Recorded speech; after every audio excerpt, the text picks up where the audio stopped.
Dieu veut bénir les gens. Dieu a prédestiné les gens pour les grandes choses. Mais Dieu attend la parole de leur père. Mais les pères ne peuvent pas prononcer parce que les enfants n'ont pas honoré les pères. Isaac a dit à Esaü, j'ai béni Jacob, il sera béni. Je ne peux plus rien faire. J'ai béni Jacob. C'est moi qui ai béni Jacob. Mais les paroles que j'ai prononcées, Dieu va les valider. Si tu étais venu le premier et je t'avais béni, tu aurais aussi validé. Dieu a dit qu'on va bénir Jacob. Mais si Esaü était habile, c'est Esaü qui prenait. Si le père prononçait sur Esaü, Esaü prenait. Quand Dieu a dit à Moïse, parle au rocher, et que Moïse a tapé le rocher, est-ce que Dieu a pu changer ça quand Jésus est venu? Jésus c'est quoi? C'est le rocher des âges, non? Donc le rocher de Moïse était un genre de Jésus. Donc quand il a tapé le rocher pour que l'eau sorte et que la vie sorte, il fallait qu'on tape Jésus pour que la vie aussi sorte. Mais Dieu, dans le plan initial, il ne voulait pas qu'on tape Jésus. Il a dit, parle au rocher. C'est pour ça que Dieu était tellement énervé, parce que Moïse, la colère a fait qu'il n'a pas vu ce que Dieu voulait faire. Et Dieu s'est fâché. Ce que tu as fait grave, tu ne peux pas entrer.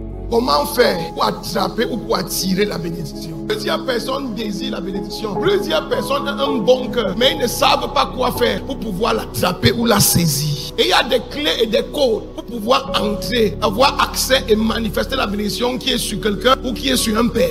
Et la première clé, c'est la clé de l'honneur. Bien-aimé, l'honneur est une culture que plusieurs ont abandonnée. L'honneur est une culture que plusieurs se sont détournés. Et pourquoi est-ce qu'aujourd'hui la bénédiction des pères ne vient pas sur les fils? Parce que l'honneur appartient au père et la gloire appartient au fils. Mais les fils veulent la gloire sans remettre l'honneur des pères. Malachie 1 verset 6. Un fils honore son père et un serviteur son maître. Si je suis ton père, où est mon honneur? Ce qui fait de moi ton père, c'est l'honneur que tu me donnes. Tu as quelqu'un de dire l'élément primaire, l'élément de fondation qui établit la relation père-fils, c'est l'élément de l'honneur. C'est l'honneur que le fils donne au père. Premièrement, c'est cet honneur qui garantit dans le règne de l'esprit que celui-ci est fils de telle personne. Les enfants ont oublié la culture de l'honneur parce qu'ils ne savent pas comment les choses spirituelles marchent. La parole d'un père peut te faire gagner 30 ans dans la cause chrétienne. Une seule parole de ton père. Dieu ne va jamais te bénir si tu es le fils de quelqu'un tant que la personne n'a pas prononcé la bénédiction sur moi. Ephésiens 6 verset 2.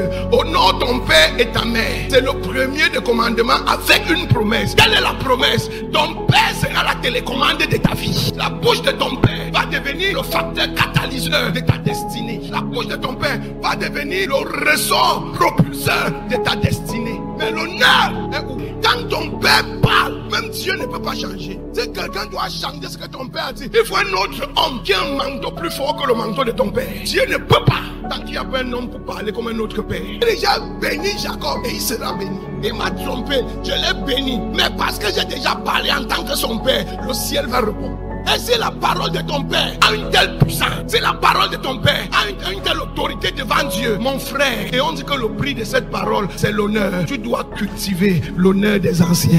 Et dit, celui qui honore sera honoré. Celui qui déshonore sera déshonoré. L'accès à la bénédiction vient à ta capacité d'honorer ton dévancier. L'accès à l'élévation, que tu sois un homme d'affaires ou un pasteur, ça dépend de ta capacité à honorer ton dévancier. Quand tu lis Ésaïe 44 verset 26, il dit, je confirme la parole de mon serviteur et j'accomplis ce que prédisent mes envoyés. Je dis de Jérusalem, elle sera habitée. Les villes de Juda, elles seront rebâties et je relèverai leurs ruines. Écoute-moi, si Dieu veille sur la parole de ses serviteurs pour accomplir, qu'est-ce que ça veut dire? Ça veut dire que si ton père parle, Dieu est tenu de répondre. Parce que quand il parle, sa parole devient une loi. Vous allez voir tout le monde qui méprise leur père, qui manque de respect à leur père, qui font des magouilles avec leur père, des trucs en cachette. Ces gens ne prospèrent jamais. Même pas parce que Dieu ne veut pas qu'ils prospèrent, c'est parce qu'ils n'arrivent jamais à satisfaire l'âme de leur père.